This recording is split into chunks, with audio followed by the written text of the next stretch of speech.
Breaking news చూస్తున్నాం. Gouravelli project కాలువల నిర్మాణం కోసం ప్రభుత్వం పరిపాలన అనుమతులు మంజూరు చేసింది. ఎస్ఆర్ఎస్పీ ఐఎఫ్ఎఫ్సి ప్యాకేజీ నంబర్ 7 బ్యాలెన్స్ పనుల కోసం సవరించిన అంచనాకు 431.30 కోట్లను విడుదల చేసింది. గౌరవెల్లి ప్రాజెక్టుతో హుస్నాబాద్ స్టేషన్, గన్పూర్లోని కరువు ప్రాంతాల్లోని 1,00,000కు పైగా ఎకరాల ఆయకట్టుకు సాగునీరు అందనుంది. గౌరవెల్లి రిజర్వాయర్ నుంచి నీటిని వినియోగించుకునేందుకు భూసేకరణ దశతో సంబంధం లేకుండా తాజాగా టెండర్లు పిలవటానికి అనుమతి ఇచ్చింది.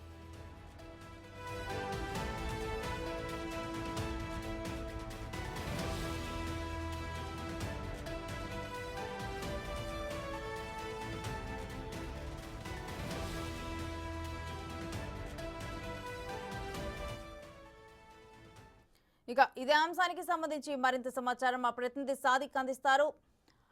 సాదిక్, గౌరవెల్లి ప్రాజెక్టు కాలువల నిర్మాణం కోసం ఇటు అనుమతుల మంజూరు గురించి కంప్లీట్ డీటెయిల్స్ ఏంటి?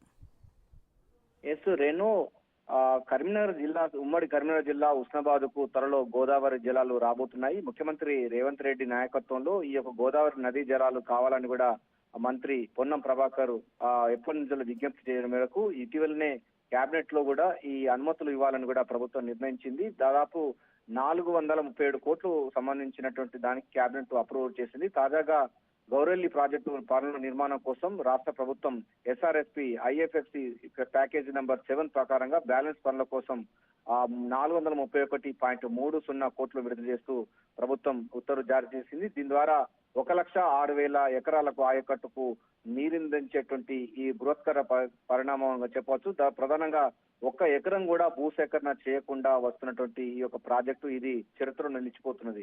ప్రధానంగా గౌరవెల్లి ప్రాజెక్టు సంబంధించి దానిపైన ఉమ్మడి కరీంనగర్ జిల్లాలోని హుస్నాబాద్ తో పాటుగా మనకు స్టేషన్ గర్భ ప్రాంతాల్లో కూడా దీనికి సంబంధించినటువంటి ఆయకట్టు ఉంది. దాదాపు మనకు గౌరవెల్లి ప్రాజెక్టు కోసం ఉమ్మడి రాష్ట్రంలోనే డాక్టర్ వైఎస్ రాజశేఖర రెడ్డి దీనికి పనుల కోసం శంకుస్థాపన చేయడం జరిగింది. కొంత మొత్తం కూడా విడుదలయ్యింది. ఆ తర్వాత కేసీఆర్ గవర్నమెంట్ వచ్చినాక దీన్ని పూర్తి స్థాయిలో పక్కన పెట్టిన సందర్భం ఉన్న నేపథ్యంలో దీన్ని తమ ప్రభుత్వం వస్తే ఎట్లయినా గౌరవెల్లి ప్రాజెక్టును నిర్మిస్తామని కూడా పొన్నం ప్రభాకర్ హుస్నాబాద్ ప్రచారంలో చెప్పడం జరిగింది. అనుకున్నట్టుగానే ఆయన గెలవడం జరిగింది. గెలిచిన తర్వాత గౌరవెల్లి ప్రాజెక్టు కోసం యుద్ధ ప్రాతిపదికన ముఖ్యమంత్రి దగ్గర విజ్ఞప్తి చేయడంతో ముఖ్యమంత్రి రేవంత్ రెడ్డి దీనిపైన పూర్తి స్థాయిలో అనుమతులు ఇవ్వడం జరిగింది. ఈ ప్రాజెక్టు ద్వారా మొత్తంగా చూసినట్టు 1,06,000 ఎకరాలకు ఆయకట్టుకు ఉండబోతుంది.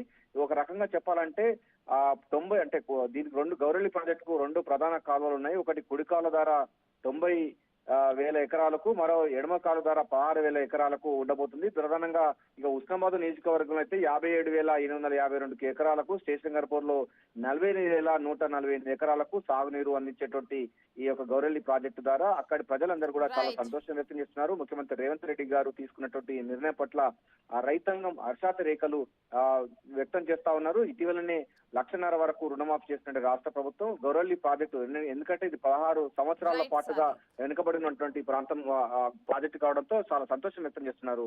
రేణు.